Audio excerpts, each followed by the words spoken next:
Have you faced the null pointer exception or added a lot of null checks when reading the maps? There is a smarter way in Java. It is called the getOrDefault, right?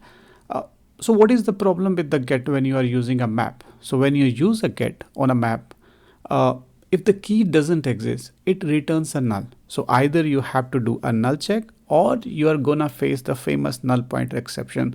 Here is the code, right? If name is not there, it will return null, and then you are left with doing all that null check or face that problem. Now there is a better way of handling it. So you can always use getOrDefault. So with getOrDefault, if you see here, what we are doing is we are saying if name isn't in the map, it returns an unknown. So instead of a null, so you don't have to do those null checks or you don't have to handle that null pointer exception.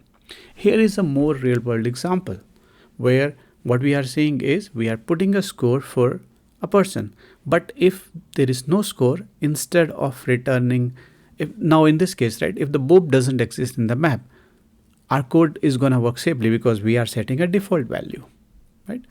Now, where we should use this one. So I think in order to avoid the null checks, that's a very good use case. Then if you are using it for caching and other things, it's a very use case, especially when we are using a map for the cachings, right? Or a configuration maps. And it also a cleaner way of handling the default values.